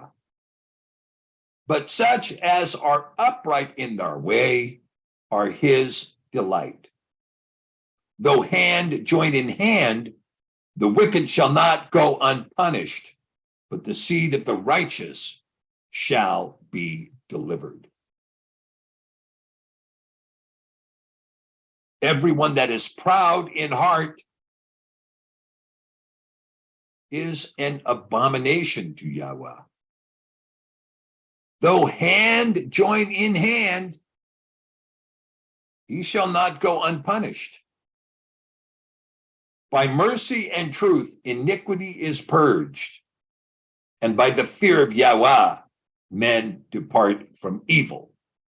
When a man's ways please Yahweh, he makes even his enemies to be at peace with him. Better is a little with righteousness than great revenues without right. Whoso rewards evil for good, evil shall not depart from his house. So those of you people who like to reward evil to those who are seeking to reestablish righteousness in our nation, and you can't wait to harm them with evil and wicked plans, evil is never going to depart from your house. Not ever. The beginning of strife is as when one lets out water. Once you leave it out, the water is not going to stop. It's going to flood your house and keep coming at you. Therefore, leave off contention before it be meddled with. He that justifies the wicked and he that condemns the just, even they both are an abomination to Yahweh. Why should you be stricken anymore? You will revolt more and more. The whole head is sick, and the whole heart faint. From the sole of the foot, even unto the head, there is no soundness in it, but wounds and bruises and putrefying sores. They have not been closed, neither bound up, neither mollified with ointment. Your country is desolate. Your cities are burned with fire. Your land, strangers devour it in your presence, and it is desolate as overthrown by strangers, says Yeshayahu, Isaiah chapter 1, verses 5 through 7. Wash yourself. Make yourself clean. Put away the evil of your doings from before my eyes and cease to do evil. Learn to do well. Seek judgment. Relieve the oppressed. Judge the fatherless. Plead for the widow. Come now and let us reason together, says Yahweh. Though your sins be as scarlet, they shall be as white as snow. Though they be red like crimson, they shall be as wool. If you be willing and obedient, you shall eat the good of the land. But if ye refuse and rebel, ye shall be devoured with the sword. For the mouth of Yahweh has spoken it. Yeshayahu 1, 16 through 20. Okay, my friends, this is the end of our discussion. And so with that, I am prepared to take questions that you may have. And I'm sorry I wasn't able to pay attention to the chat during this while we were talking, because I wanted to make myself get through this thing. But if you have questions, you can put them in all caps if you want, and I will take a look and see if I can find anything here. And let me take the questions and we'll see what we can do. Okay. So I wanted to share this with you because it has occurred to me that during this discussion, or during my discussions and my teachings lately, that this had become obvious. it became obvious to me that we were talking about 10 kings. We're talking about 10 powers, and these 10 powers are not what you thought. They're not what I thought. Okay. All right. Let's take some questions. So Bird Malware asks, or Bread Malware asks, are the books 2 Hanok and 3 Baruch canon? Well, no, they've never been canonized. That's the quick answer to that question. And Second Hanok, I think Second Hanok is a pretty good book, but it's actually a 7th century Slavic book. And so it's never been canonized. It is read in the Slavic tradition, but not as a canonized work. Now, Third Baruch, Second Baruch is not canonized, and Third Baruch is a great and powerful complement to Second Baruch. And so, I think these books are worth reading, but, have they been approved by Roman rule? That's the question when you ask, are they canonized? Have they been approved by Roman rule to be included in the Bible? And the answer is no, they haven't. But that doesn't mean that they aren't good reading. Okay. Sanadria says, remarkable presentation. Praise Yah, hallelujah. Yeah, thank you, Sanadria. Yeah, and hallelujah. Thank you. Thank you. Okay. A Bible prophecy, today's news with W.V. Camille asks, did our country become part of the beast since Project Paperclip? Well, actually, we became part of the beast. We began to lose our sovereignty to Rome very early on with the construction of Washington, D.C., which, as you know, is a satanic edifice. Washington, D.C. is marked, the mall is in the shape of an owl, which is a satanic worship symbol. It includes the Masonic compass and a square, which is a satanic symbol. There is a pentagram with the point pointed down, which is satanic. And the bottom of the point is right on top of the White House. So we have many satanic symbols in the layout of Washington, D.C., and that was right after the War of 1812. So whereas Protestants and Pilgrims came to form this country to be free of Rome, by the time we were done with the revolution in 1789, Rome had already seized a lot of control. And after we left the War of 1812, Rome was pretty much in complete control. And it's been, it's overtaken the nation entirely now. There is nothing remaining of the so-called Protestant nation. And a lot of that has to do with the fact that the pastors who were supposed to be dealing with this stuff, whether they're in an Assembly of God church or a Seventh-day Adventist church or a Southern Baptist church or some other Pentecostal church or evangelical church, they have not done the jobs they were supposed to do because they do not have spiritual discernment. I think that's what the real difficulty is. They're without spiritual discernment. Okay. So Ashan asks, let's see, find your question here. Is it 40 days since Chucky took the throne? Well, yeah. I'm going to leave that one, Sean. I'm going to leave that question alone, all right? Can I explain 322? Visionary Vet asks. I could back when I used to concern myself with it, but I can't anymore. It's a satanic symbol that belongs to Skull and Bones, and Skull and Bones has a certain amount of authority in the satanic kingdom. I don't know what the numbers mean exactly. Okay, the kings are the powers behind each diversity group or the leaders of the collective West. This is a great question, Lisa Jenkins. The kings are the powers behind each diversity group. They're spiritual powers. Now, I was going to show you those spiritual powers when I was researching this, but I got too grossed out and I couldn't show you those spiritual powers of these, when you're talking about incubus or succubus or some of these other demons that are running these particular kinds of ideology. And ultimately, the whole idea that, that you should concern yourself with your sexual identity is a psyop in and among itself. You should concern yourself fundamentally with your spiritual identity. That should be your first concern. And your second concern should be your familial identity, who you are in your family.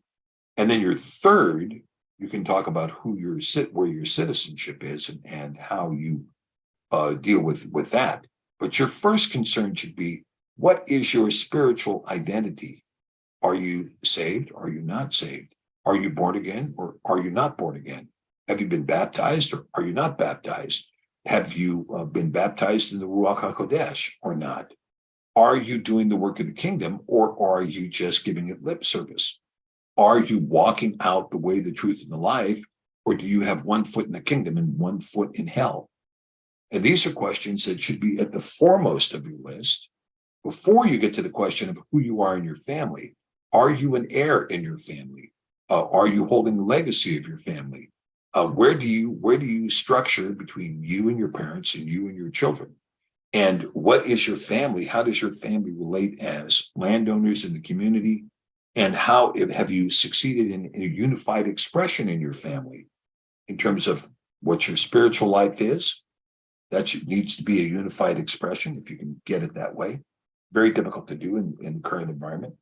But if you can, you want to have a singular spiritual expression among your family members. And then after you have that, then you can talk about your familial status as to what your family stands for in the community. And then finally, then you can talk about what the community is supposed to stand for. But talking about yourself as a sexual creature is absolute waste of time. It's ridiculous. And it's a total psyop because people get emotional about their sexuality. And so it's an easy feed. Well, let's talk about sex. Well, let's don't talk about sex. Let's talk about something that's intelligent for a few minutes instead of sexuality. Why do I have to accept somebody on the basis of their sexual identity? I'd like to think of you as an intellectual, or I'd like to think of you as a great athlete, or I'd like to think of you as a person who's really made a substantial change in our community. Why do I have to think about your sexual identity? Because you're focused on it. Therefore, I have to be focused on it every waking hour that you're in the room. Well, I don't have to be focused on it. I don't have to think about that. I prefer to think about what is your spiritual identity rather than your sexual identity. And if you want to talk about that, I'll be happy to talk about it. And I'm not going to discriminate against you because you're unsaved. But I'd rather talk about your spiritual identity than your sexual identity. Are you willing to go there? Or are you completely anathema to the teachings of Yah? All right. Okay, let's see. All right. Were any of the books in Shemaim from the Cepher collection found in the Dead Sea Scrolls? No, I don't believe so. The Dead Sea Scrolls are not exhaustive when you're talking about that situation, because the Dead Sea Scrolls are only about 25% interpreted. So we don't know exactly everything that's there, and a lot of stuff is being hidden. But we do know that a lot of the books that are in Shemaim are, and the reason that we published Shemaim is because they fell within our category of publication, which we're dealing with ancient texts that are concerned with the themes of Yah. That's what we're dealing with. We find an ancient text that concerns itself with heaven and the actions of Yah, or the actions of the prophets, or the actions of other characters inside of Scripture. Those are ancient writings that qualify for our publication unless they're Gnostic. And if they're Gnostic, then we don't publish them. But if they're not Gnostic, then we do publish them. And so that's where Shemaim comes from. Okay. And okay, so let's see. Is the 10 toes the G10?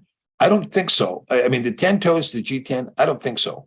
I think the 10 toes are something else. I don't have a handle on this entirely, Sanadri, as to where the 10 toes are, but you're talking about mixing iron with clay in these 10 toes. We've got something very interesting happening right now, which is that we're starting to see this idea of marrying digital technology to the flesh. And so people are becoming part cyborg.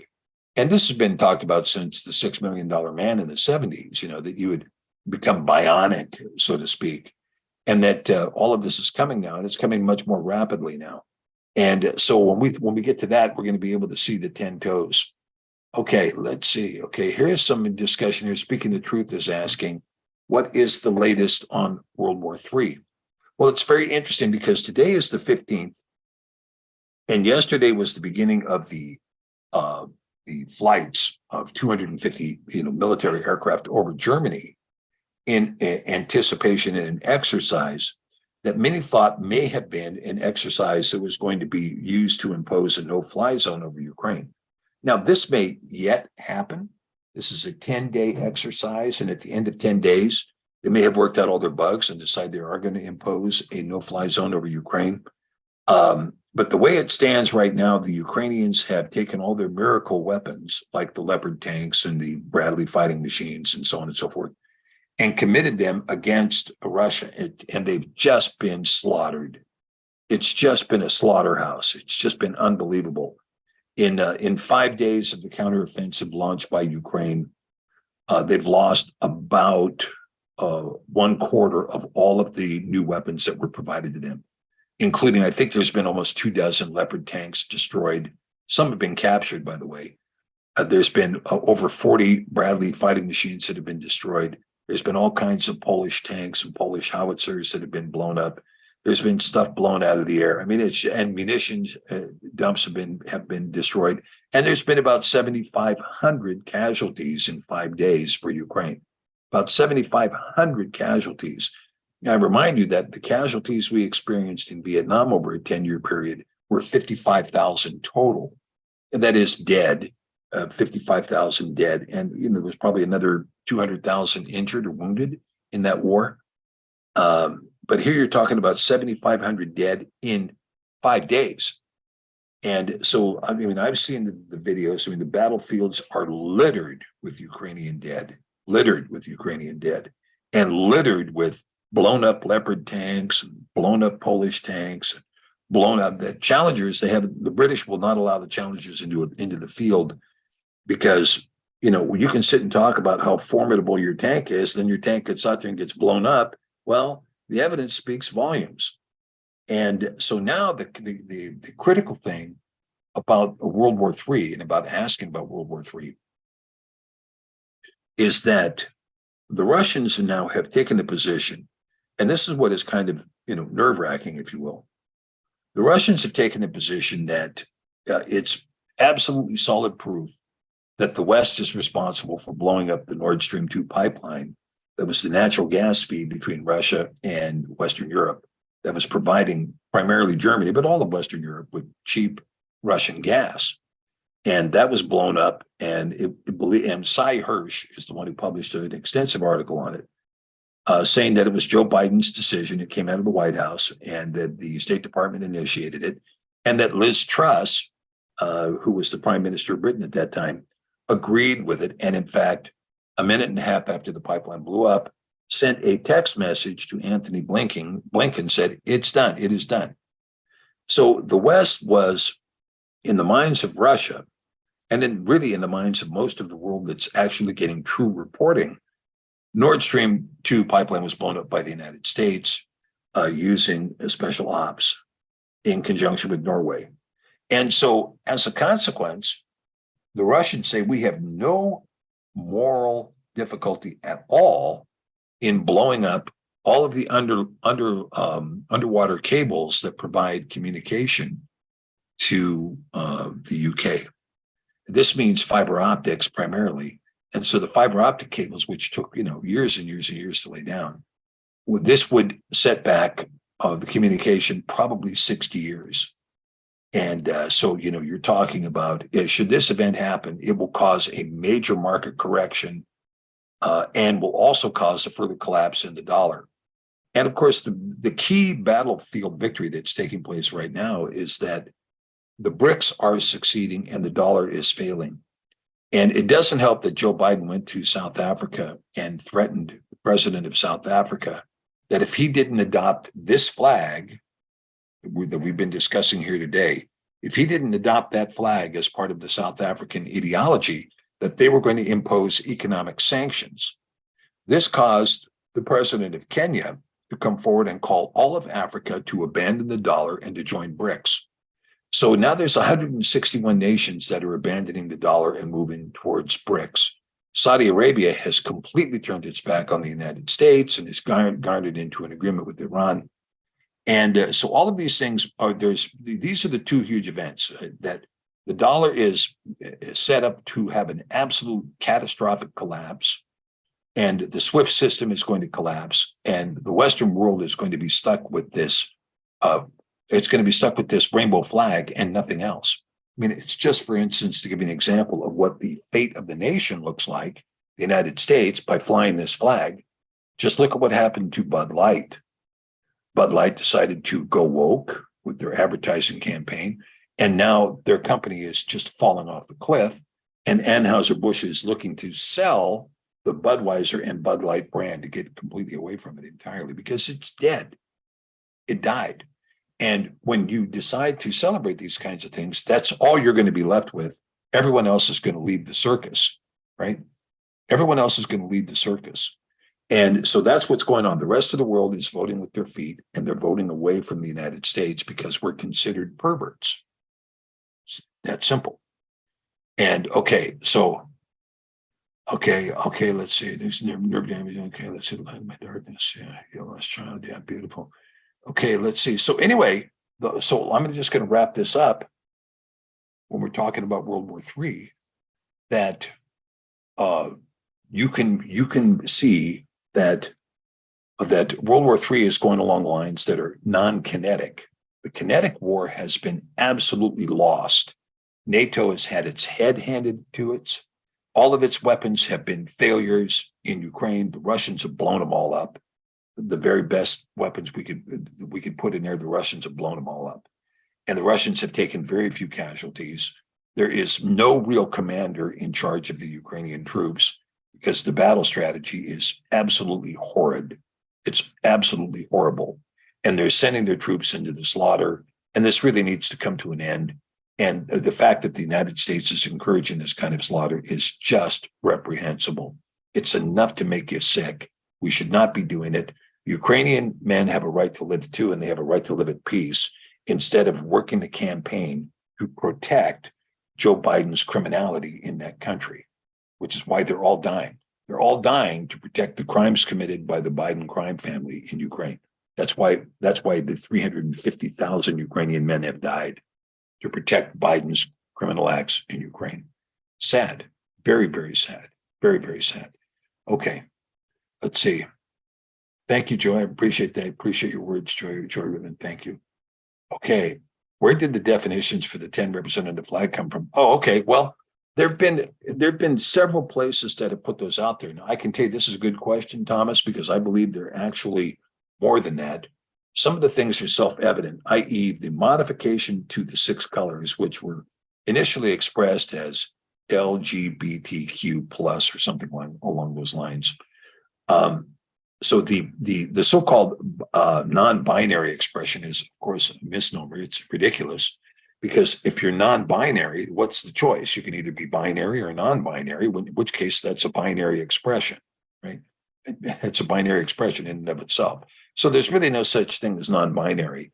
And so that yellow is more like the original transgendered aspect to it. When you get to these colors that are the arrows pointing in, these colors are the colors of this radical group demanding greater rights than the rights that were demanded by the sexual orientations initially expressed on that flag. And it is self-evident. And when you see a light pink, you're talking about prepubescent girls. When you see a light blue, you're talking about pubescent boys. That's what you're talking about. And so, you can take a look for yourself and do your own research, but you're going to see that this is going to become more and more evident that these are really serious psychological dispositions that amount to some great treachery against the United States. And if you don't believe that there's a push to decriminalize pedophilia, you haven't spent any time in California. Okay. Yeah, so N. Good says, see ex-Jesuit priest Paul Graf von Hoensbroek in his 14 Years of Jesuit book, Volume 2. And this is another great source. Thank you, N. Goods, for that tip on that. You're going to discover a lot of things about Jesuits when you read this material. Okay, let's see. Controversial, I guess. Okay, let's see. It's been all the news and we don't watch it. Okay, let's see.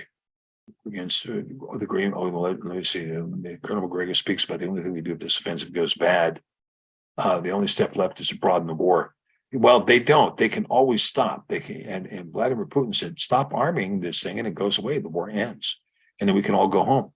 Right? Or writings of the 12 fathers of the Shammai book, originally in Hebrew. That is a good question. Now, there are a lot of people who believe that the 12 patriarchs was actually put together by Irenaeus, and their opinion is probably erroneous that it was Irenaeus.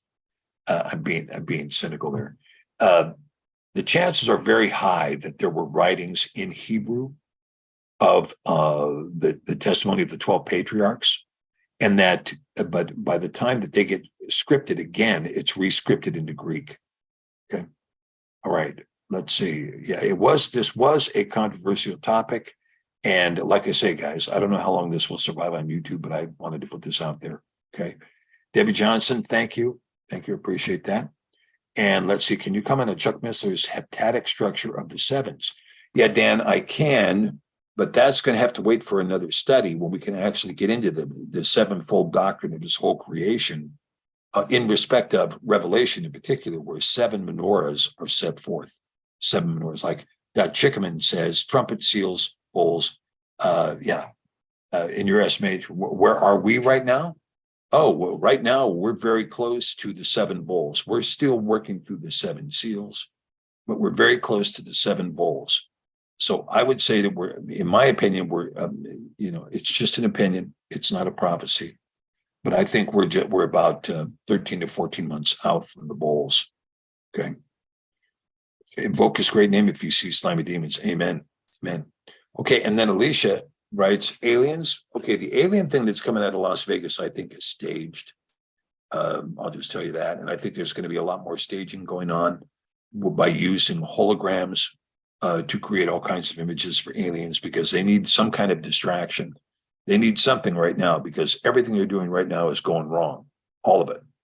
And you're going to see now that, and the reason I presented this 10 Kings presentation today is to show you that the next step inside this country, not outside the country, but inside the country, is going to be to push this flag and to require obeisance to this flag with a Zig Heil.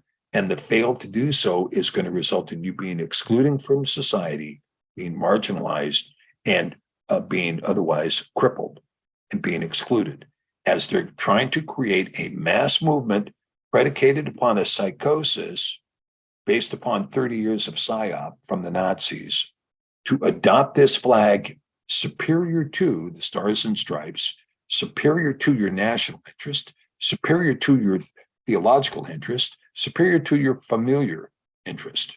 Okay. Oh, yeah. Okay. All right. Thank you. All right. All right. Hey, thank you, Thomas. I appreciate that. Thank you. Okay. All right, guys. So with that, we've covered the topics. I want to thank you guys for being here. Now, we're going to be trying to launch here, hopefully next week. I got to see if I can get enough sleep for this, to be launching a Q&A platform on Cepher Publishing Group YouTube channel, which is a different channel than this one. And I'm going to try to put out the videos to lead us to it so that we can have it. It's going to be a short session. It's only going to be probably half an hour. But it's going to be a Q&A session only, and it's just going to be wide open. And you guys can ask any question, and then we'll try to answer those, okay? Okay, so let's see. Dan, you say heptadic structure is saying no errors in the Greek translation of the New Testament, according to Missler.